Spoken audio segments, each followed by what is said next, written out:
এমন সময় আমার নবীকে আল্লাহ পাক সপ্ত আকাশ ভেদ করে আল্লাহর কাছে নিয়ে গিয়েছেন মেরাজের জন্য, আল্লাহর দিদারে ধন্য হওয়ার জন্য।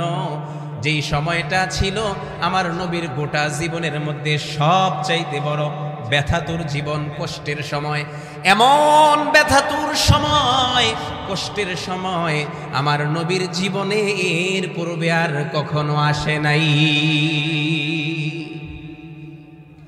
আমার ভাইয়েরা, এজন্য ইতিহাস যারা লিখেন, সিরাত প্রণেতা যারা, আল্লাহর নবীর ওই সময়টাকে তাদের ভাষায় বলেছেন আমুল হুজুন, হতাশার সময়, কষ্টের সময়, ব্যথার সময়, যন্ত্রণার সময়। ওই বছরটাই ছিল নবীর জন্য বড় কষ্টের।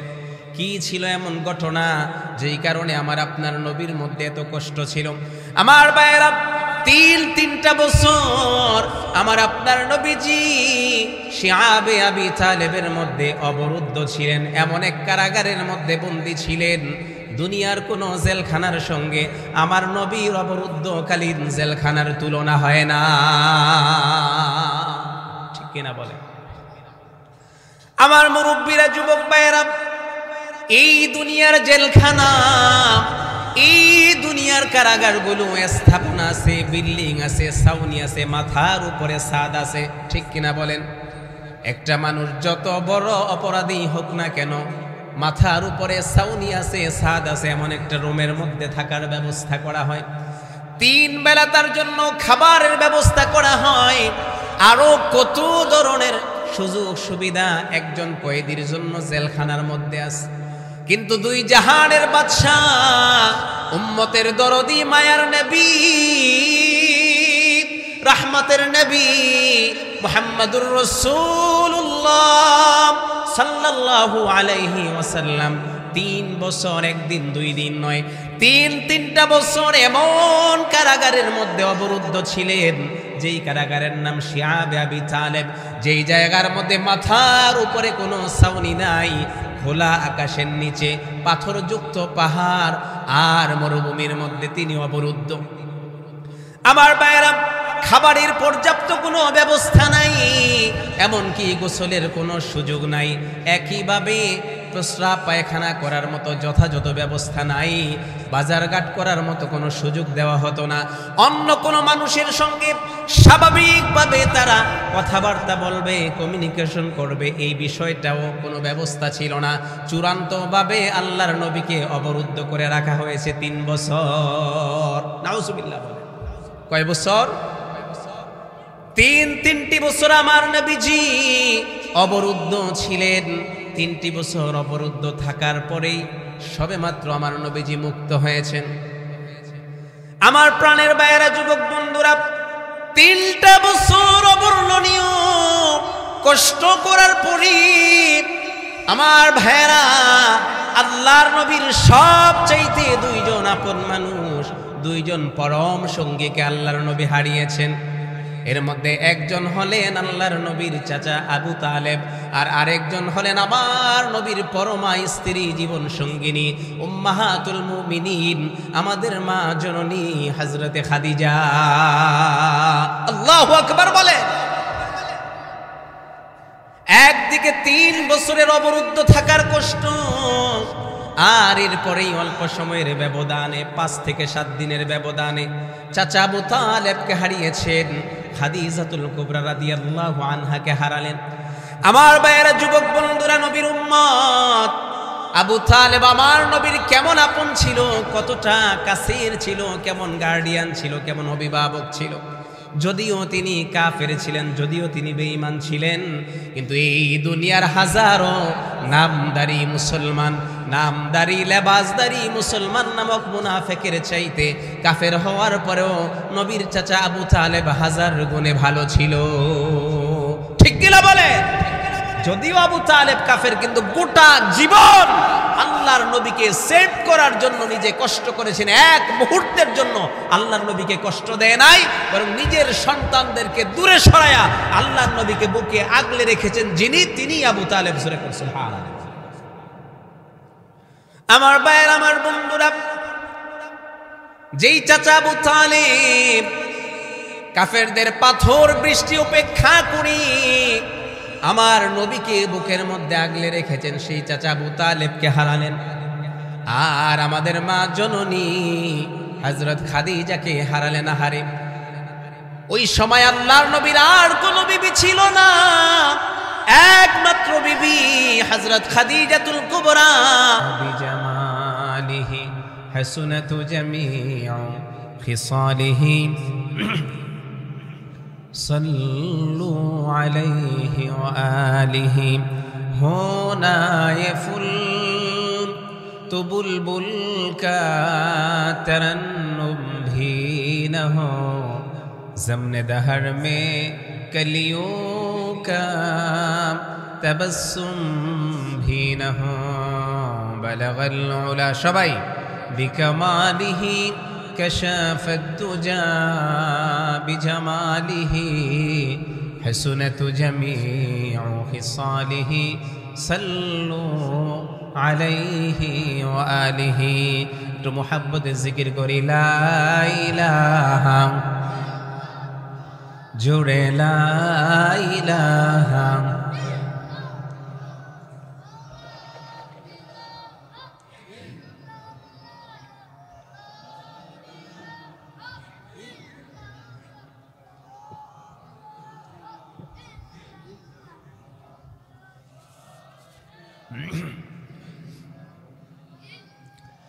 লা ইলাহা মোহাব্বতে লা ইলাহা। ভাইজান রিক্সা চলে না চালক ছাড়া, নৌকা চলে না মাঝি ছাড়া, ঠিক কিনা বলেন? রিক্সা চলে না চালক ছাড়া, ভাইরে নৌকা চলে না মাঝি ছাড়া, দুনিয়া চলে না আল্লাহ ছাড়া, দুনিয়া চলে না আল্লাহ ছাড়া, মুমিন বাঁচে না জিকির ছাড়া। লা ইলাহা, জোরে লা ইলাহা মোহাব্বতে লা ইলাহা।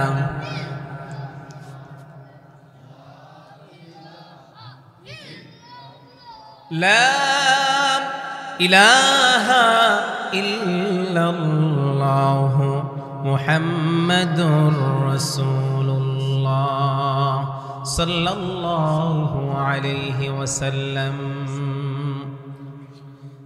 রসুলপুর শেখ বাড়ির প্রবাসী ও যুবকদের উদ্যোগে আয়োজিত অষ্টম বার্ষিক মোবারক মোতাবারক ওয়াজ ও দোয়ার মাহফিলের পরম শ্রদ্ধাভাজন সভাপতি মহোদয় জনাব আলহাজ মোহাম্মদ কালু মিয়া, প্রধান অতিথি বীর মুক্তিযোদ্ধা জনাব আলহাজ শেখ মোহাম্মদ মহিউদ্দিন আহমদ, এছাড়াও বিশেষ অতিথিবৃন্দ, অত্র জনপদের মান্যবর ব্যক্তিবর্গ, মঞ্চে উপবিষ্ট মুরব্বিয়ানে কেরাম, সম্মুখপানে উপনীত দ্বীন প্রিয়, ইসলাম প্রিয়, তাওহীদ প্রিয় জনতা, আজকের এই বরকতি কোরআনের মাহফিলে আসতে পেরে আপনারা খুশি না বেজার? জবান খুলে বলতে হবে খুশি না বেজার? কোরআনের এই মাহফিল তথা জান্নাতের বাগানে আমি আপনি আমার আপনার শক্তির বলে, ক্ষমতার বলে এসেছি না আল্লাহ পৌঁছে দিয়েছে? আর জোরে বলেন, কে পৌঁছে দিয়েছেন? সে আল্লাহর প্রশংসা করার দরকার আছে না নাই? আর জোরে এখন আছে না নাই? আমরা সকলেই মহান রব্বুল আলামিনের আলিশান দরবারে হৃদয়ের সবটুকুন ভালোবাসা উজাড় করে আমরা সকলেই এক বাক্যে সমস্বরে পড়ে নিচ্ছি কালিমাতুশ শুকুর, আলহামদুলিল্লাহ। আর জোরে কোন আলহামদুলিল্লাহ। আমার ভাইয়েরা, হে আমার মুরব্বীরা, আমাদেরকে কথা বলার, জবান দিয়ে বাক শক্তি, মনের ভাব আদান প্রদান করার ক্ষমতা, যোগ্যতা কে দিয়েছে? আর জোরে। আমার ভাইয়েরা, সমাজে কি এমন দু একজন মানুষ খুঁজলে পাওয়া যাবে না যে দেখতে আমারই মতো, তার মুখের মধ্যে জিহ্বাও আছে কিন্তু লোকটা কথা বলতে পারে না? আছে না নাই? বলেন আছে না নাই? 1 গ্রাম 2 গ্রাম যদি আপনি ঘুরেন কাউকে না কাউকে পেয়ে যাবেন। এদেরকে সুন্দর শব্দে বলা হয় বাক প্রতিবন্ধী। আর মানুষ লোকালয়ে গ্রামের ভাষায় কেউ ভুঙা বলে, কেউ বুবা বলে, এই ধরনের শব্দে তাদেরকে ডেকে থাকে। মূল কথা বাক প্রতিবন্ধী যিনি আমার মতোই দেখতে, চেহারা আছে, মুখমণ্ডল আছে, জিহ্বাও আছে, কিন্তু কথা বলার শক্তি। আল্লাহ তাআলা চাইলে কি আমাকেও তেমনটি করতে পারতেন না? কথা বলেন। আপনি যদি সমাজ অনুসন্ধান করেন, তালাশ করেন, 2-1 জন পেয়ে যাবেন আমার আপনার মতো হাত পা আছে, স্ট্রাকচার অবয়বের অনেক কিছুই আমার সাথে আপনার সাথে মিলে যাবে, কিন্তু 2টি চোখও রয়েছে, কিন্তু দেখার মতো শক্তি তার নাই। কথা বলেন আছে কিনা? তাদেরকে দৃষ্টি প্রতিবন্ধী বলা হয়, অথবা অন্ধ বলে, কেউ কেউ কানাও বলে, এই জাতীয় শব্দ বলে কি বলেন। আবার আপনি যদি একটু অনুসন্ধান করেন, তালাশ করেন, এমন 2-1 জন হয়তো পেয়ে যাবেন যার আমার আপনার মতো অবয়ব, আকৃতি, মুখমণ্ডল সব কিছু আছে, 2টি কান, কর্ণকুহরও রয়েছে, কিন্তু হে আমার মুরব্বীরা ও আমার যুবক ভাইয়েরা, কিন্তু সেই কান দিয়ে শোনার মতো শক্তি তার নাই। কথা বলেন ঠিক কিনা? তাকে বলা হয় শ্রবণ প্রতিবন্ধী, বধির, নানান ধরনের শব্দ মানুষ বলে থাকে। কিন্তু আল্লাহ তাআলা তাদের থেকে আলাদা করে জবান দিলেন, কথা বলারও শক্তি প্রদান করলেন। আমার ভাইয়েরা, চোখ দিলেন, দৃষ্টি সক্ষমতা, দেখার শক্তি প্রদান করলেন। কর্ণকুহর, 2টি কান দান করেছেন, সেই কান দিয়ে শোনার শক্তি দিলেন। মুসলমান, যদি আমার এতটুকুন কথা উপলব্ধি করে থাকেন, বুঝে থাকেন, বলেন চোখ দিয়েছেন তো এই চোখ দিয়ে তাই দেখবো যা আল্লাহ আমার জন্য হালাল করেছেন। কান দিয়েছেন, সেই কান দিয়ে তাই শুনবো যা আল্লাহ আমার জন্য বৈধ করেছেন। একইভাবে আল্লাহ তাআলা জবান দিয়েছেন, ওই জবান দিয়ে সেটাই বলবো যেটা আমার জন্য বলা আল্লাহ তাআলা বৈধ করেছেন। ঠিক না বেঠিক? ভাইয়ার আমার, তো যে আল্লাহ এত অনন্য নিয়ামতগুলো প্রদান করেছেন, ভাইয়ের আমার, যিনি কথা বলতে পারে না, যিনি চোখে দেখতে পায় না, যিনি কানে শোনে না, সে মানুষটা জানে তার হৃদয়ের জমে থাকা কষ্ট প্রকাশ করতে না পারার কত দুঃখ তার অন্তরে জমা আছে। ঠিক না বেঠিক? যে মানুষটা কানে শোনে না, সে জানে তার বাবার কণ্ঠটা, তার মায়ের কণ্ঠটা, তার সহোদর ভাই বোনের কণ্ঠটা শোনার জন্য হৃদয়ের মধ্যে কত আকুতি তার জমে আছে। ঠিক না বেঠিক? জোরে বলে। আমার ভাইয়েরা, একইভাবে যে চোখে দেখতে পায় না, সে তো কান দিয়ে শুনে তার ভাই তাকে ডাকতেছে, তার সহপাঠী তাকে ডাকে, তার বন্ধু তাকে খেলার জন্য ডাকে, মা খাবারের জন্য ডাকে, বাবা পোশাক নেওয়ার জন্য ডাকে, কিন্তু 2টা চোখ দিয়ে আঁখি মেলে মায়ের মমতার মুখ দেখতে পারে না, বাবার সেই সুন্দর চেহারা দেখতে পারে না। সেই অন্ধ জানে তার হৃদয়ের মধ্যে কত কষ্ট জমা আছে। ঠিক কিনা? জোরে কথা বলেন।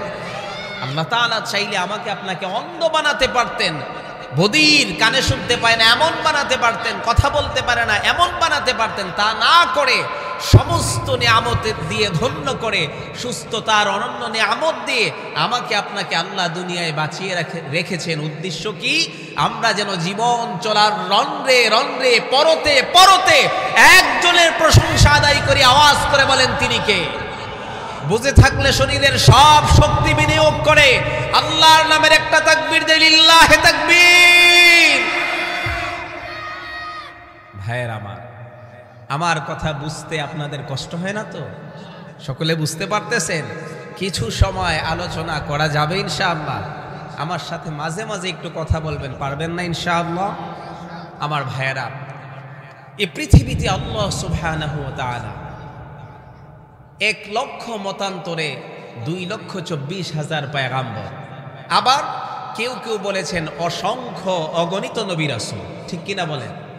যেটাই আমরা ধরি না কেন, এই সকল নবী রাসূলদের মধ্য থেকে আল্লাহ পাক একজন নবী পৃথিবীতে পাঠিয়েছেন, যার নাম মুহাম্মদ মুস্তাফা সাল্লাল্লাহু আলাইহি ওয়াসাল্লাম, যিনি এত বেশি মহিমান্বিত, এত বেশি সম্মানিত, যাকে আল্লাহ তাআলা এমন মর্যাদা দিয়েছেন যেই মর্যাদা পৃথিবীর আর কোন নবী রাসূলকে আল্লাহ দেন।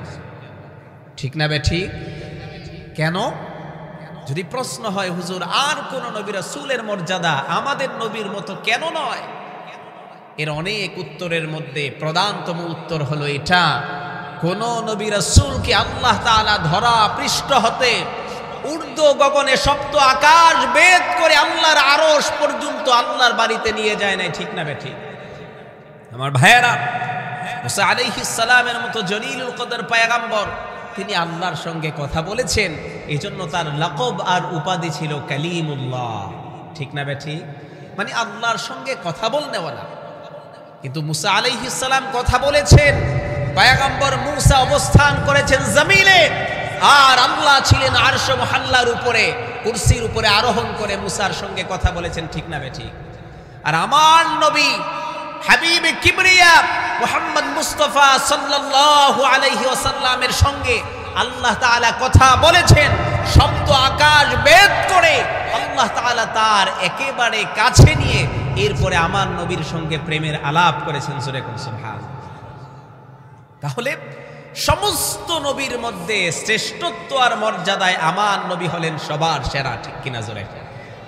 একইভাবে সেই শ্রেষ্ঠ নবীর উম্মত হওয়ার কারণে যত নবী রাসূলের উম্মত যুগে যুগে পৃথিবীতে এসেছে, শ্রেষ্ঠ উম্মত হলাম আমরা, ঠিক না বেঠিক? জোরে। আমার ভাইয়েরা, আমরা যে শেষ নবী, শ্রেষ্ঠ নবীর উম্মত হওয়ার কারণে আমাদের মর্যাদা সবার উপরে, এই এতটুকু শুনেই যদি আমরা যা খুশি তা চলতে থাকি, তাহলে তো আল্লাহর নবীর সামনে কিয়ামতের ময়দানে শাফাআতের জন্য, সুপারিশের জন্য নবীজির দ্বারস্থ হওয়া যাবে না, বরং শ্রেষ্ঠ উম্মত হিসাবে আমাদের কাজগুলো শ্রেষ্ঠ এবং উত্তম হওয়া লাগবে, ঠিক না বেঠিক? রাজি আছেন ইনশাআল্লাহ? আমার ভাইয়েরা, এমন একটি মাসে আমি আর আপনি উপনীত, যে মাসটি অত্যন্ত বরকতপূর্ণ মাস। মাসের নাম কি বলেন তো? রজব।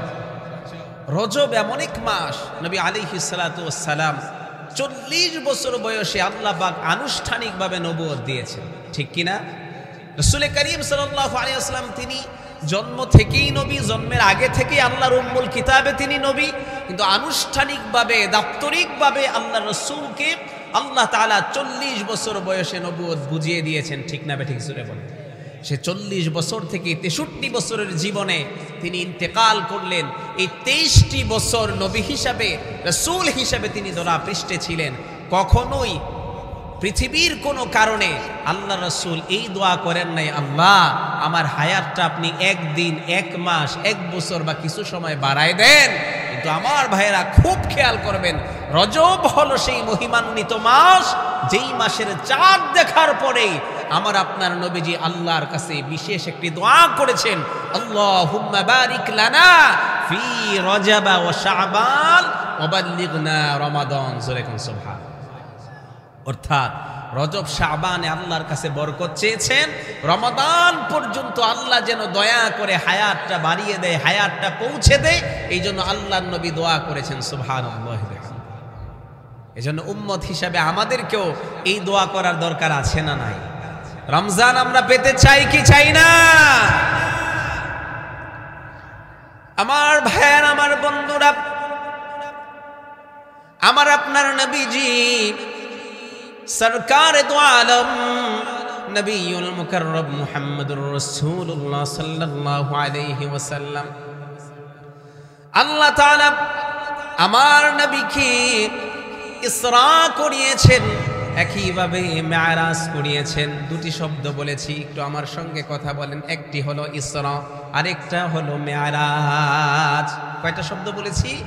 দুইটা, একটা ইসরা আর একটা মেরাজ। আমার প্রিয় ভাইয়েরা, যুবক বন্ধুরা, ইসরা আল্লাহর নবীর মেরাজের ওই অংশকে বলা হয় যেই অংশটুকু আল্লাহর নবী জমিনের মধ্যে ভ্রমণ করেছেন, অর্থাৎ মক্কা থেকে বাইতুল মুকাদ্দাস মসজিদুল আকসা পর্যন্ত আমার নবী যেই পরিভ্রমণ করেছেন রাতের বেলা, এটাকে বলা হয় ইসরা। আল্লাহ তাআলা কোরআন কারীমের মধ্যে বলেন, সুবহানাল্লাযী আসরা বিআবদিহি লাইলাম মিনাল মাসজিদিল হারামি ইলাল মাসজিদিল আকসা। আল্লাহু আকবার বলেন। পবিত্র সত্তার কসম খেয়ে আমার নবীজি বলেন, আল্লাহ তাআলা বাইতুল্লাহ থেকে বাইতুল মুকাদ্দাস পর্যন্ত আমি নবীকে পরিভ্রমণ করিয়েছেন রাতের কিছু সময়ের মধ্যে। আর আমার আল্লাহ তাআলা তার বরকতের কুদরতের নিদর্শনগুলো আমাকে দেখিয়েছেন। এই যে জমিনের যেই অংশ ভ্রমণ করেছেন এটাকে বলা হয় ইসরা।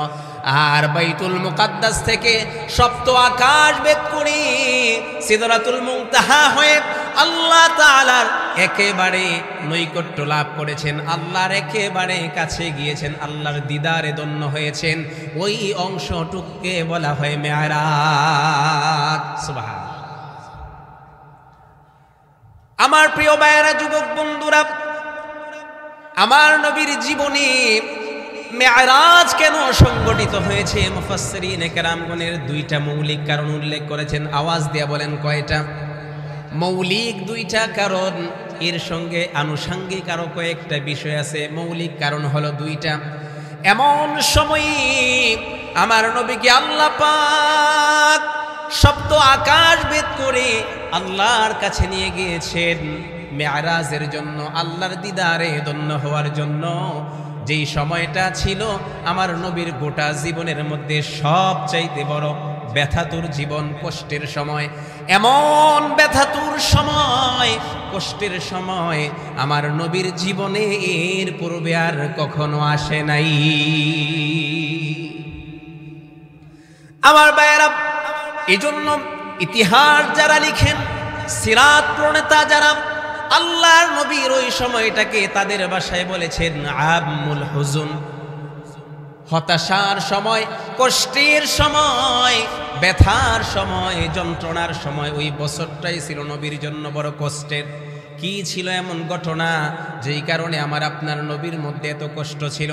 আমার ভাইয়েরা, তিনটা বছর আমার আপনার নবীজি শিআবে আবি তালেবের মধ্যে অবরুদ্ধ ছিলেন। এমন এক কারাগারের মধ্যে বন্দী ছিলেন, দুনিয়ার কোনো জেলখানার সঙ্গে আমার নবীর অবরুদ্ধকালীন জেলখানার তুলনা হয় না।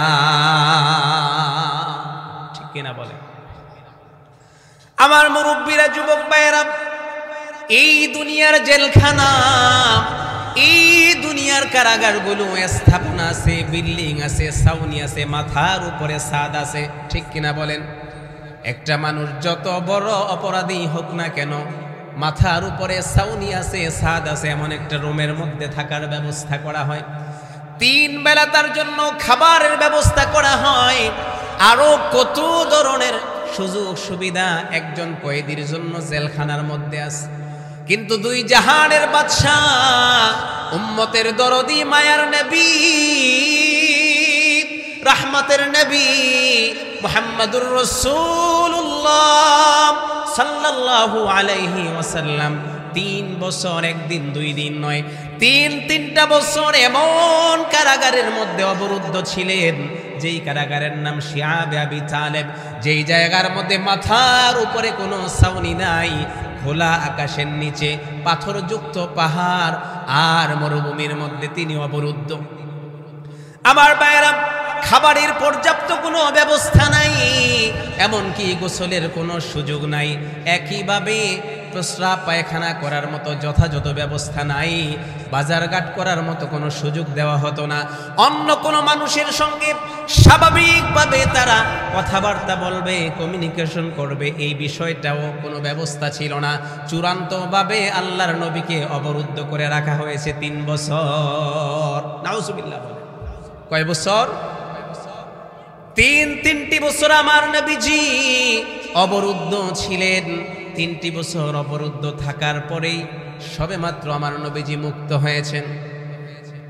আমার প্রাণের ভাইয়েরা, যুবক বন্ধুরা, 3টা বছর অবর্ণনীয় কষ্ট করার পরই আমার ভাইয়েরা, আল্লাহর নবীর সবচাইতে 2 জন আপন মানুষ, 2 জন পরম সঙ্গীকে আল্লাহর নবী হারিয়েছেন।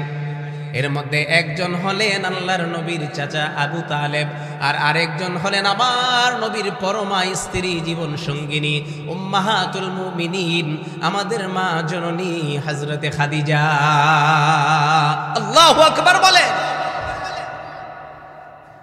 একদিকে 3 বছরের অবরুদ্ধ থাকার কষ্ট, আর এরপরেই অল্প সময়ের ব্যবধানে 5 থেকে 7 দিনের ব্যবধানে চাচা আবু তালেবকে হারিয়েছেন, খাদিজাতুল কুবরা রাদিয়াল্লাহু আনহাকে হারালেন। আমার ভাইয়েরা, যুবক বন্ধুরা, নবীর উম্মত, আবু তালেব আমার নবীর কেমন আপন ছিল, কতটা কাছের ছিল, কেমন গার্ডিয়ান ছিল, কেমন অভিভাবক ছিল। যদিও তিনি কাফের ছিলেন, যদিও তিনি বেঈমান ছিলেন, কিন্তু এই দুনিয়ার হাজারো নামদারি মুসলমান, নামদারি লেবাসদারি মুসলমান নামক মুনাফিকের চাইতে কাফের হওয়ার পরেও নবীর চাচা আবু তালেব হাজার গুণে ভালো ছিল। ঠিক কিনা বলে? যদিও আবু তালেব কাফের, কিন্তু গোটা জীবন আল্লাহর নবীকে সেভ করার জন্য নিজে কষ্ট করেছেন। এক মুহূর্তের জন্য আল্লাহর নবীকে কষ্ট দেয় নাই, বরং নিজের সন্তানদেরকে দূরে সরায়া আল্লাহর নবীকে বুকে আগলে রেখেছেন যিনি, তিনি আবু তালেব। জোরে করে সুবহানাল্লাহ। আমার ভাইয়ের, আমার বন্ধুরা, যেই চাচা আবু তালেব কাফেরদের পাথর বৃষ্টি উপেক্ষা করি আমার নবীকে বুকের মধ্যে আগলে রেখেছেন, সেই চাচা আবু তালেবকে হারালেন। আর আমাদের মা জননী হযরত খাদিজাকে হারালেন। হারে ওই সময় আল্লাহর নবীর আর কোনো বিবি ছিল না, একমাত্র বিবি হযরত খাদিজাতুল কুবরা রাদিয়াল্লাহু আনহা, নবীর দুঃসময়ের সাথী, দুঃসময়ের সারথী। আহারে, গোটা জীবনভর খাদিজাতুল কুবরা রাদিয়াল্লাহু আনহা নবীর জন্য নিজের সুখ পর্যন্ত বিসর্জন দিয়েছেন। খাদিজা বিনতে খুয়াইলিদ রাদিয়াল্লাহু আনহা নিজের জীবনের সব সম্পদগুলো আমার নবীর কদমের সামনে কুরবান করেছেন ইসলামের জন্য, কোরআনের জন্য, আল্লাহর নবীর জন্য। আমার ভাইয়েরা, খাদিজা কেমন ছিল একটু শুনেন। আল্লাহর নবী গারে হেরার মধ্যে জাবালে নূরের উপরে দেন মগ্ন থাকতেন, কখন আল্লাহর পক্ষ থেকে ওহী নাজিল হবে। জোরে কোন সুবহানাল্লাহ। আমার ভাইয়েরা, এই বিষয়টা আমি প্রায় আলোচনার মধ্যে বলি। আমার কত ভাই, কত মুরব্বী হজ কিংবা উমরা করার জন্য মক্কা মদিনায় গিয়েছেন, ঠিক কিনা? আওয়াজ দিয়া বলেন। হজ করার জন্য যাক কিংবা উমরা করার জন্য যাক, জাবালে নূরের উপরে ওঠে না, গারে হেরা কোরআন নাজিলের জায়গার মধ্যে যায় না, সম্ভব হলে 2 রাকাত নামাজ পড়ে না, এমন মানুষের সংখ্যা কম। ঠিক না? ঠিক জোরে বলেন। আমার ভাইয়েরা, এই কথাটা এই জন্য বলেছি, বিশাল উচ্চতার এই জাবালে নূর বর্তমান আধুনিকতার ছোঁয়া লাগার কারণে ওঠার জন্য সুন্দর সিঁড়ির ব্যবস্থাপনা আছে, মাঝে মাঝে বিশ্রাম নেওয়ার জন্য বসার জায়গা করা হয়েছে, আবার নানান ধরনের ভ্রাম্যমান মানুষগুলো জুস পানির ব্যবস্থা রেখেছে। কিন্তু আমার আপনার মা জননী উম্মাহাতুল মুমিনিন হযরত খাদিজা এমন সময় এই সুবিশাল পাহাড় জাবালে নূরটা অতিক্রম করেছেন আর আল্লাহর নবীর জন্য খাবার পৌঁছে দিয়েছেন, যেই সময় কোনো প্রকারের সিঁড়ির ব্যবস্থা নাই, বিশ্রামের ব্যবস্থা নাই। কাফেরদের চক্ষু ফাঁকি দিয়া, কাঁটাযুক্ত পথ পাড়ি দিয়া এই জাবালে নূর কষ্টের পর কষ্ট করি একজন নারী এটা অতিক্রম করেছেন, জাবালে নূরের চূড়ার মধ্যে উঠেছেন আর আমার আপনার নবীর জন্য যথা সময়ে খাবার পৌঁছে দিয়েছেন। পড়েন না সুবহানাল্লাহ। আমার ভাইয়ের, আমার বন্ধুরা, একদিনের ঘটনা।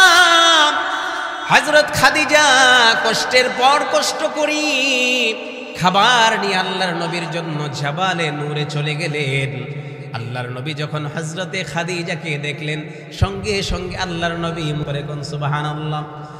হযরত খাদিজা আল্লাহর নবীর মুখে মুস্কি হাসি দেখে বড় আনন্দিত হলেন, পুলকিত হলেন, ডাক দিয়া বললেন, ইয়া রাসূলুল্লাহ, ইয়া হাবিবাল্লাহ।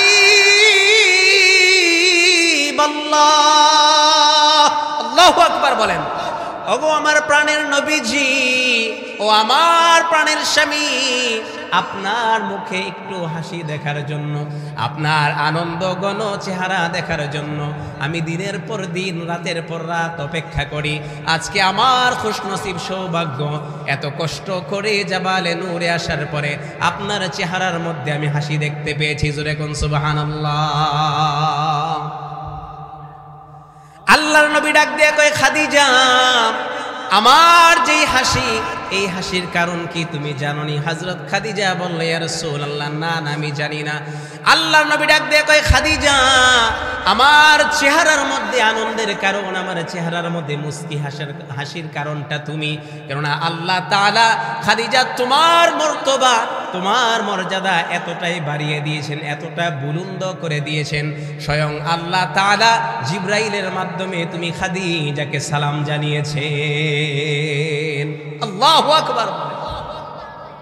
আমার ভাইয়ের, আমার বন্ধুরা, হযরত খাদিজা আনন্দে কেঁদে ফেলেছেন। ইয়া রাসূলুল্লাহ, ইয়া হাবিবাল্লাহ, আমার মানব জন্ম সার্থক হয়ে গেছে।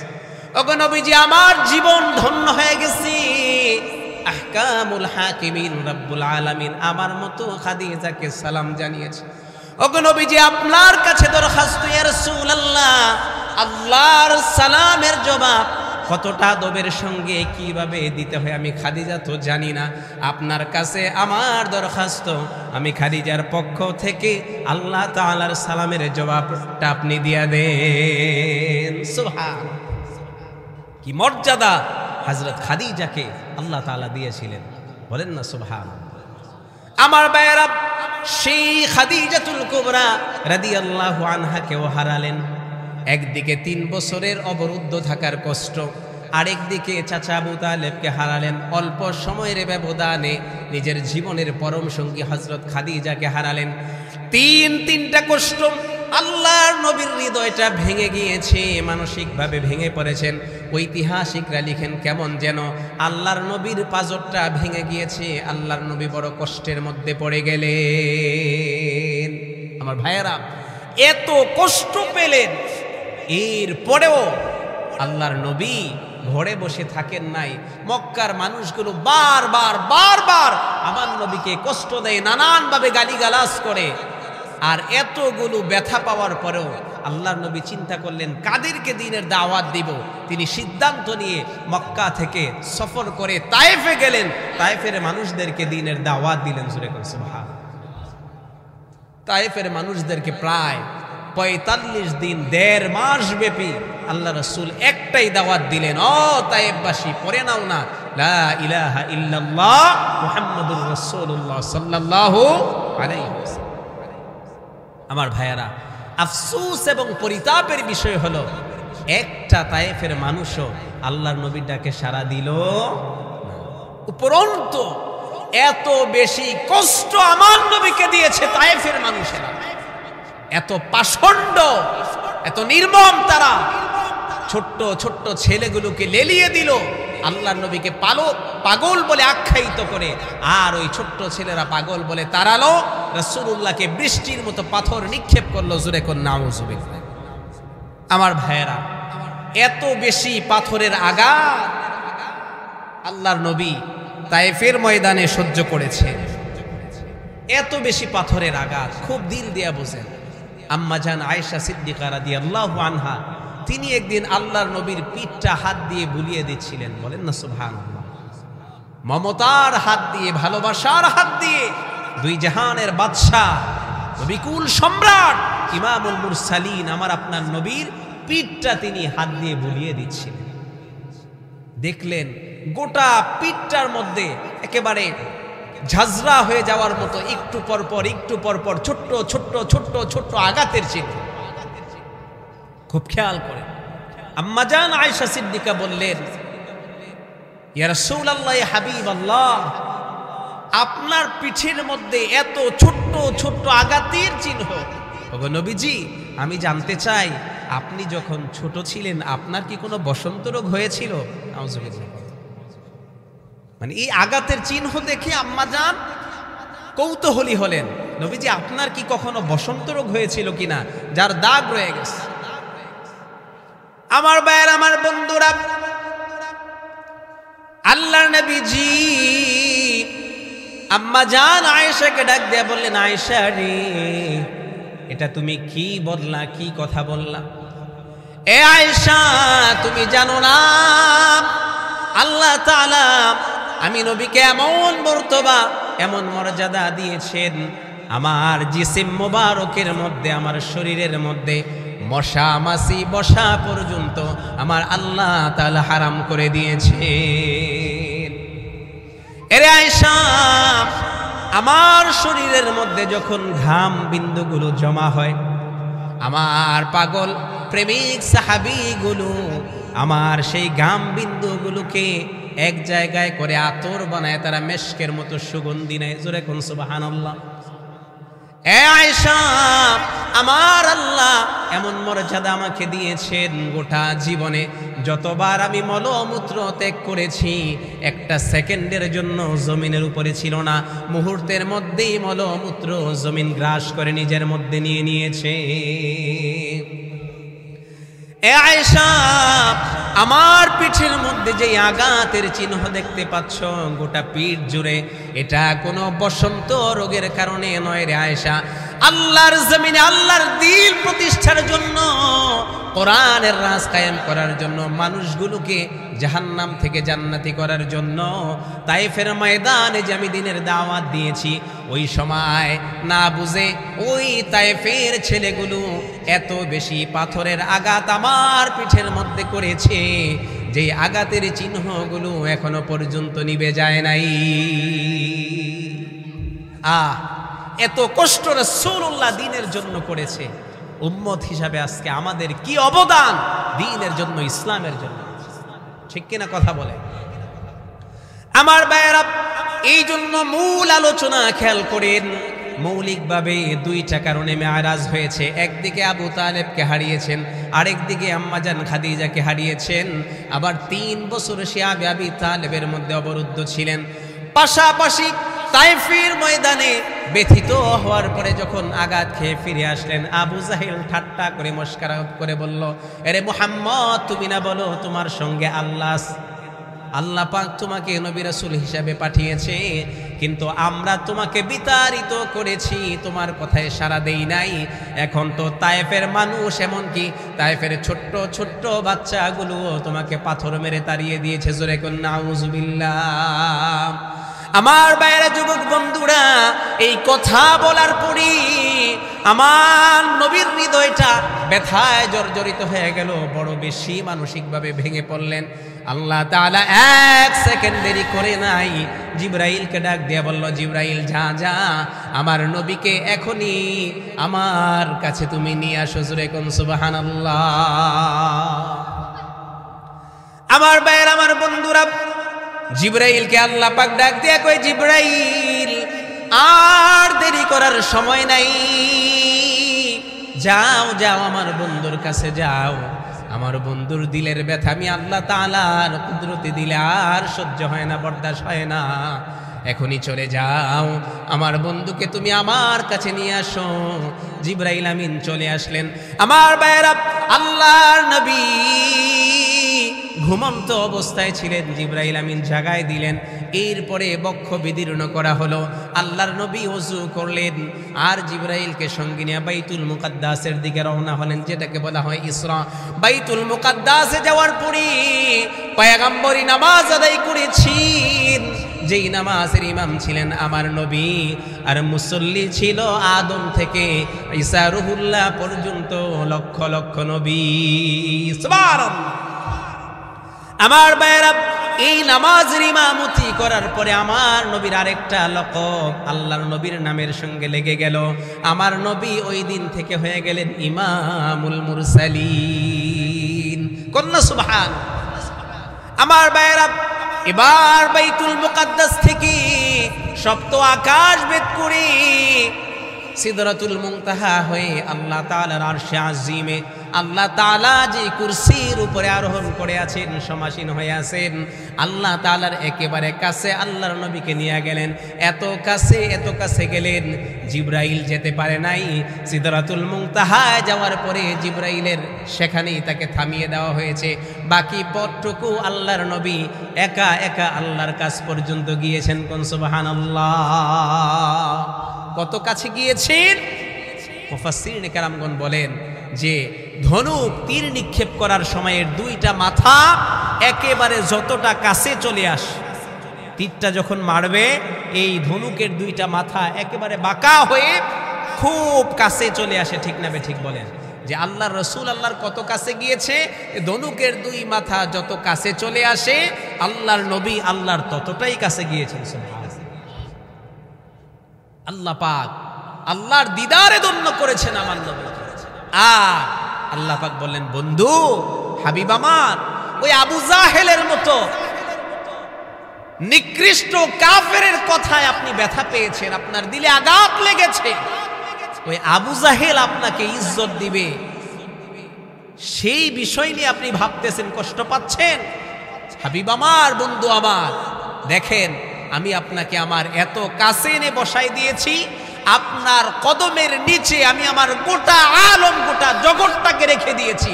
তাকায় দেখেন, গোটা জগৎ আপনার কদমের নিচে, আর আপনি তার উপরে। যেই গোটা জগতের জন্য আপনাকে রহমত বানিয়েছি, গোটা জগৎ আপনার কদমের নিচে আজকে আমি রেখে দিয়েছি। জোরে করে সুবহানাল্লাহ। এমন মর্যাদা আমার নবীকে দিয়েছেন কে? আরো জোরে বলেন কে? মেরাজ থেকে আল্লাহর নবী ফিরে আসলেন। আমি আর অল্প সময় আলোচনা করতে পারবো, কেননা ইন্তেজামিয়া কমিটি আমাকে 10টা পর্যন্ত সময় দিয়েছে, আর সর্বসাকুল্যে 15 মিনিটের মতো সময় আমার হাতে আছে। আর কিছু কথা বলবো, দিল দিয়ে শুনতে রাজি আছেন ইনশাআল্লাহ? মেরাজ থেকে আল্লাহর নবী ফিরে আসলেন। আমার ভাইয়েরা, রাত ফুরিয়ে গেল, সকালবেলা আল্লাহর রাসূল বের হলেন। পথিমধ্যে একজনের সঙ্গে দেখা হলো, তার নাম হলো আবু জাহেল। কি? আবু জাহেল। পৃথিবীতে কাফেরদের মধ্যে নিকৃষ্ট কাফেরের নাম হলো আবু জাহেল, ঠিক কিনা জোরে? আমার নবীকে বড় বেশি কষ্ট যে দিয়েছে সেই হলো আবু জাহেল। আমার ভাইয়েরা, আবু জাহেলের সঙ্গে যখন দেখা হলো, আবু জাহেল বলে, মুহাম্মদ তোমার সাথে দেখা হলেই তো নতুন নতুন কথা বলো, নতুন নতুন দাওয়াত দাও, খুব মনোযোগ দেন, আজকে কোনো নতুন কথা আসেনি। আল্লাহ রসুল বললেন, চাচা আছে তো, আজকে আপনাকে আশ্চর্য এক ঘটনা শোনাবো। জোরে কোন সুবহানাল্লাহ। কি ঘটনা? বলল, শুনেন চাচা, গত রাতের কিছু সময়ের মধ্যে আমার আল্লাহ আমাকে দয়া করে মক্কা থেকে বাইতুল মুকাদ্দাস পর্যন্ত ইসরা করিয়েছেন, নৈশ ভ্রমণ করিয়েছেন। আর বাইতুল মুকাদ্দাস থেকে সপ্ত আকাশ ভেদ করে শাজারাতুল মুনতাহা হয়ে আল্লাহর আরশ পর্যন্ত, আল্লাহর বাড়ি পর্যন্ত আমাকে নিয়ে গেছেন। আওয়াজ করে কোন সুবহানাল্লাহ। আল্লাহ রাসূল বলেন, চাচা এখানেই শেষ না, আল্লাহর সাথে আমার অনেক প্রেম আলাপ হয়েছে, আল্লাহ পাক আমাকে অনেক বড় হাদিয়া উপহার দিয়েছে। ওই ওয়াজ আপনারা জানেন আল্লাহ আমার নবীকে কি দিয়েছে, ঠিক না বেঠি? এই সব কিছু নিয়ে আবার রাতের কিছু সময়ের মধ্যেই আমি আবার মক্কায় ফিরে এসেছি। চাচা অবাক করার বিষয় হলো, এত বিশাল সফর জমিনে এবং আকাশ ভেদ করে, এই সফর করে ফিরে এসে দেখলাম ওযু যে করেছি এখনো পর্যন্ত ওযুর পানিগুলো গড়িয়ে গড়িয়ে সামনের দিকে যাচ্ছে। আর একটু মোহাব্বতে বলবেন না সুবহানাল্লাহ? চাচা আমি যে আমার কামরা থেকে, রুম থেকে বের হয়েছি, আমার রুমের করা এখনো পর্যন্ত নড়তেছে। যে বিছানার মধ্যে আমি ঘুমন্ত ছিলাম, ওই বিছানা থেকে মাত্রই কেউ ঘুমিয়ে উঠলে যেমন উষ্ণ একটা ভাব, গরম একটা ভাব থাকে, চাচা আমি আমার বিছানার মধ্যে সেই গরম ভাবটাও পেয়েছি। জোরে কোন সুবহানাল্লাহ। তার মানে কত শর্ট সময়ের মধ্যে আল্লাহ তার আপন কুদরতে সপ্ত আকাশ ভেদ করে আল্লাহর দিদারে ধন্য করেছেন, ঠিক কিনা জোরে বলে?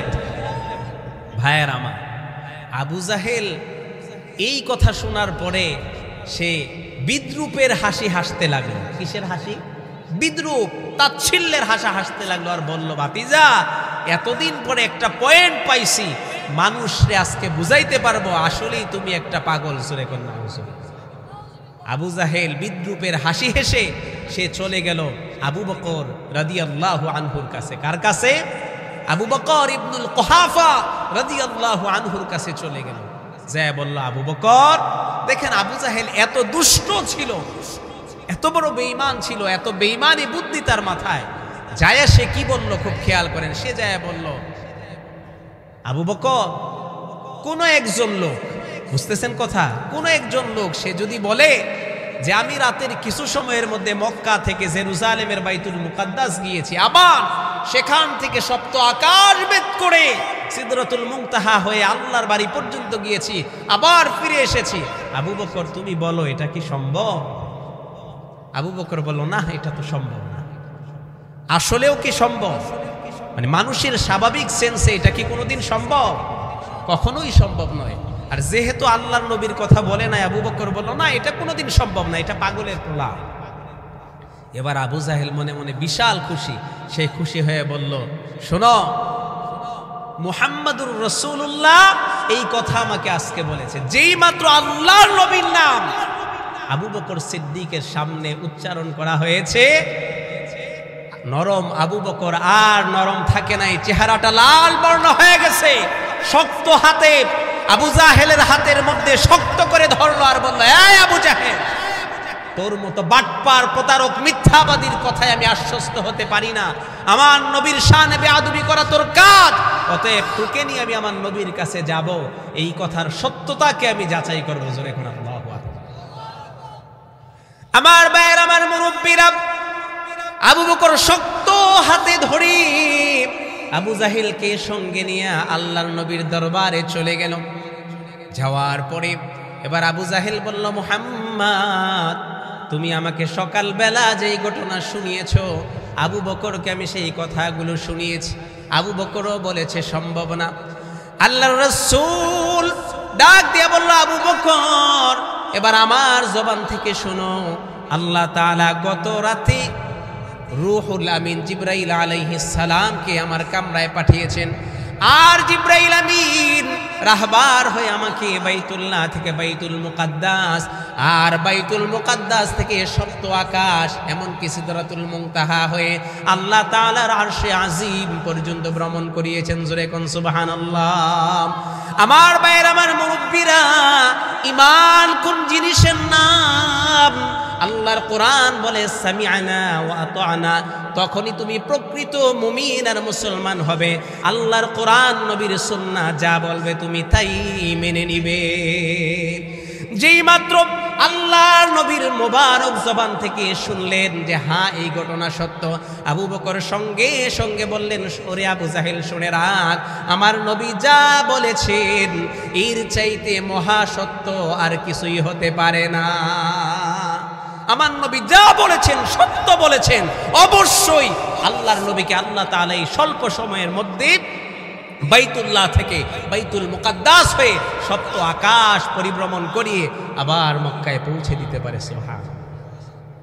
যখনই আবু বকর সিদ্দিক রাদিয়াল্লাহু আনহু এই কথা বললেন, আমার ভাইয়েরা, এই কথা বলার সাক্ষ্য দেওয়ার পূর্ব পর্যন্ত তার পরিচয় ছিল শুধু আবু বকর, অথবা বাবার নাম সম্বোধন করে বললে আবু বকর ইবনুল কুহাফা রাদিয়াল্লাহু আনহু। কিন্তু এই সাক্ষ্য, এই সত্যায়ন করার পরে আল্লাহর নবী বলল, আবু বকর মিনাল ইয়াউম আনতা সিদ্দিক, আজ থেকে আমি নবী বললাম তোমার নাম শুধু আবু বকর না, তুমি আবু বকর সিদ্দিক, তুমি সত্যায়নকারী। জোরে করো সুবহানাল্লাহ।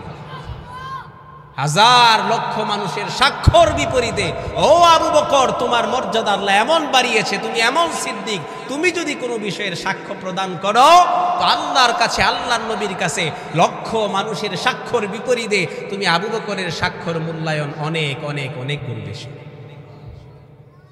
ভাইয়ের আমার, সেই নবীর উম্মত আমরা, তাহলে আমাদের আখলাক, আমাদের চরিত্র, আমাদের বিনয়, আমাদের নম্রতা, আমার জীবনের সমস্ত কার্যকলাপ, পদচারণা ইসলাম অনুযায়ী হওয়ার দরকার আছে না? একটু আওয়াজ দিয়ে বলেন না, আছে না নাই? নবী আলাইহিস সালাতু ওয়াস সালাম কি আখলাক আমাদের সামনে রেখে গেছে। আল্লাহু আকবার কবীরা। কি আখলাক! এমন আখলাকে হাসানা, খুলকে আযীম আল্লাহর নবীকে আল্লাহ তাআলা দিয়েছেন। আহারে, রাসূলুল্লাহর একজন সাহাবী ছিল, খাদেমুর রাসূল হযরতে আনাস রাদিয়াল্লাহু আনহু। কি নাম? হযরত আনাস রাদিয়াল্লাহু আনহু, যাকে বলা হয়েছে খাদেমুর রাসূল। একদিন দুই দিন না, এক মাস দুই মাস না, এক বছর দুই বছর না, 10টা বছর আল্লাহর নবীর খাদেম ছিলেন হযরত আনাস রাদিয়াল্লাহু আনহু। জোরে কোন সুবহানাল্লাহ। আমার ভাইয়েরা, আমাদের কাছে কেউ যদি 10 মাসও আমার দোকানের কর্মচারী, বাড়ির চাকর নৌকর হয়, তো সেই লোকটা বলবে 10 মাসের মধ্যে কয়বার যে আমারে ধমক দিল, কোনো দিন তো আমাকে মারতেও আসছে। ঠিক না? ঠিক কথা বলে। আর আমার নবীর চারিত্রিক মহানুভবতা এত সুন্দর, এত সুন্দর ছিল, হযরত আনাস রাদিয়াল্লাহু আনহু বলে 10টা বছর আল্লাহর নবীর খাদেম ছিলাম, একদিনের জন্য, এক মুহূর্তের জন্য কোনোদিন আল্লাহ রাসূল একবারও আমাকে ধমক দেয় নাই, কোনোদিন কপালের মধ্যে বিরক্তির ভাঁজ আমি আল্লাহর নবীর চেহারায় দেখতে পাই নাই যে আমার উপরে বিরক্ত। কোনোদিন বলে নাই আনাস কেন এই কাজটা করলা না, কেন এটা করলা, কোনো জবাবদিহিতা কৈফিয়ত আমার কাছ থেকে আল্লাহ রাসূল নেয় নাই। জোরে করে সুবহানাল্লাহ। 10 বছরের খাদেম বলে যে 10 বছরে কোনোদিন না ধমক দিয়েছে, না বিরক্তি প্রকাশ করেছে, আর মারার তো প্রশ্নই আসে না। জোরে করে সুবহানাল্লাহ। আমার ভাইয়েরা, হযরত আনাস রাদিয়াল্লাহু আনহুকে আল্লাহ রাসূল একদিন বললেন, আনাস যাও দর্জির দোকানে যাও। কোথায়? জোরে বলেন কোথায়? দর্জির দোকানে যাও, আমার একটা জুব্বা আছে, ওই জুব্বাটা নিয়ে আস। হযরত আনাস বের হলেন, কিন্তু বয়স ছিল খুব কম, 8 থেকে সর্বোচ্চ 13। এই বয়সের মধ্যেই হযরত আনাসকে তার মা আল্লাহ রাসূলের খেদমতে কুরবান করে দিয়েছেন। জোরে করে সুবহানাল্লাহ। তাহলে 8 বছরের একটা বাচ্চা, তার মধ্যে শিশু সুলভ আচরণ থাকবে, এটাই স্বাভাবিক, ঠিক না ঠিক? জোরে কর। হযরত আনাস পথ দিয়ে হেঁটে যাচ্ছেন, হঠাৎ করে খেয়াল করলেন ছোট্ট ছোট্ট বাচ্চারা উন্মুক্ত মাঠের মধ্যে খেলা করতেছে। হযরত আনাস কিছু সময়ের জন্য আল্লাহর নবীর আদেশের কথা ভুলে গেলেন, তিনি ওই বাচ্চাদের সঙ্গে খেলায় লিপ্ত হয়ে গেলেন। কি হয়ে গেলেন? খেলায় লিপ্ত হয়ে গেলেন, খেলায় মজে গেলেন।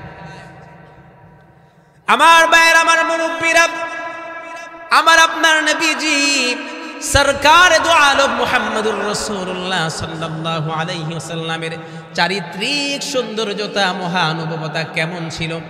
লম্বা সময় চলে গেল, আনাস খেলায় ডুবে আছে, আল্লাহর নবীর আদেশের কথা ভুলে গিয়েছে। কিন্তু যখন আনাস নবীজির কাছে ফিরে যাচ্ছে না, আল্লাহর নবী পেরেশান হয়ে গেল। কোথায় আবার আনাস চলে গিয়েছি?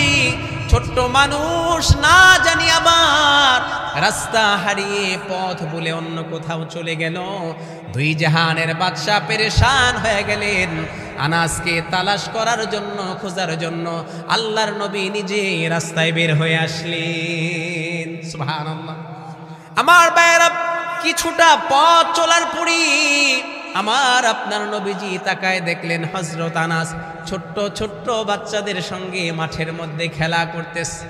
আমার ভাইয়েরা, ওই জায়গায় যদি আমার আপনার মতো কেউ বড় কোনো হুজুর, বড় কোনো পিসাব, যত বড় ভালো মানুষ থাকতো, নিশ্চয়ই মারাত্মক একটা ধমক দিত, বেটা তোমাকে পাঠাইলাম একটা দায়িত্ব দিয়ে আমার কাপড় আনার জন্য, জুব্বা আনার জন্য, আমার আদেশ অমান্য করি তুমি খেলার মধ্যে ডুবে আসো, এটা তোমার কেমন আচরণ? ঠিক না ঠিক? জোরে বলেন।